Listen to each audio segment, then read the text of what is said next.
What up, wrestling fans? FaceManBuddha.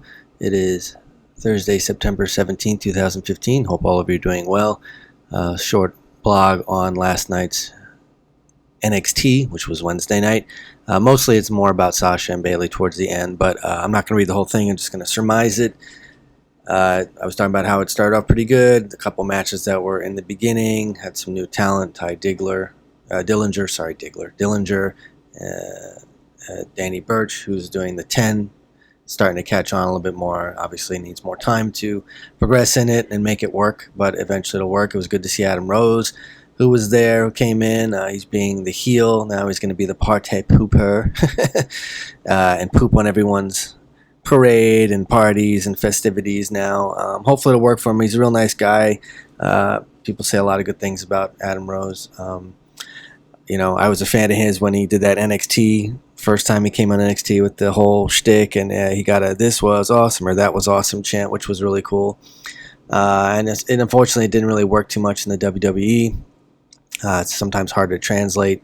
They tried to give it time, a couple months, just wasn't catching on. Doesn't mean that it won't. In the long run, it could eventually do it, but he's probably going to have to be heel and have people really dislike him before he maybe changes and goes back to being a face, but maybe a watered down version of what he was, or not so grand, or something. But I wish him well. I hope he does make it. So they had that. They had a backstage promo with Rhino and Corbin, which was pretty good. Corbin finally talked, which was cool. Finally actually talked a little bit. And then there was a promo for Kana. Her name is Kanako Urai. She's a Japanese wrestler that WWE just signed. She's going to be premiering in NXT next week.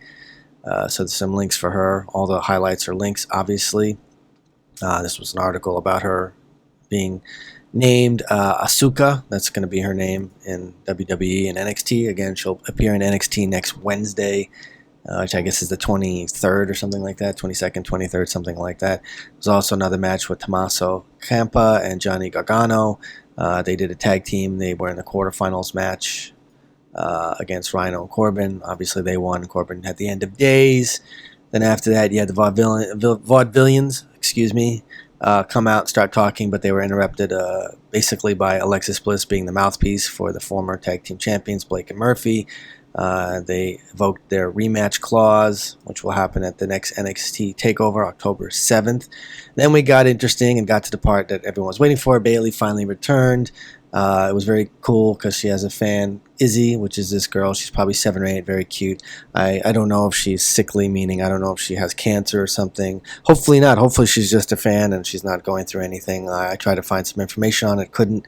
But hopefully she's okay, and if she isn't, well, that's even nicer that Bayley's doing it. But hopefully the girl is in perfect health and happy. And she was obviously thrilled. Bayley is her fan. She was there when Bayley won in Brooklyn.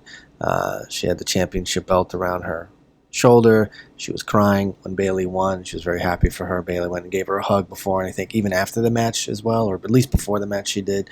So this girl was very happy. It's very sweet of her to do that. She took her up to the ring. She picked her up over the barricade, brought her up in the ring. The girl had her mock belt. They went around and they did the high fives to each of the corners that she did with her, which was really very sweet. So was Bayley, be very nice. She talked to her in the ring for a moment. And then Sasha came out, obviously had to stand there and give Izzy the look. I'm sure Izzy is privy to that. Sasha and Bayley are very good friends, actually. But if not, it's a good little picture. Then this was Bayley from Bayley's Google Plus account. They talked about how, Sasha did most of the talking, actually, and she was talking about how that they had been told that they had the match of the year and that they had the best Divas match ever, and that they stole the show and the fans cheered all that, which they did. On top of that, while she was talking, her eyes were watery. She didn't shed a tear, but you could tell she was holding back because she was very touched by, I guess, the fans loving both of them for what they did 3 weeks ago now at TakeOver. How phenomenal they were, and that it was match of the year. It should win the award for match of the year. I do think it was the best women's wrestling match probably in their history of the WWE, or one of the top ones, and they got a lot of cheers for that. And then Sasha kind of caught herself and went into her heelish mode and started talking about how she wants to beat Bayley over and over and over again, and that led into the interruption, so to speak, by William Regal, the commissioner, NXT commissioner, in which he said that there's going to be a 30-minute Iron Man match, and prior to him coming out, the fans were chanting actually Iron Woman match, and I think they should call it Iron Woman because it's more respectful. Iron match is obviously gender specific, and if they're going to be gender specific with men, then why not be gender specific with females, and they should call it the Iron Woman match. They're doing a 30-minute Iron Woman match, so it ought to be really good. I hope neither of them get hurt trying to overdo what they did in the last match. There were a couple, literally one of them, each of them had a moment where they basically landed on their head, and it could have been very bad. So I hope and pray for both of them that they don't get too crazy in their spots, and more importantly, come out healthy.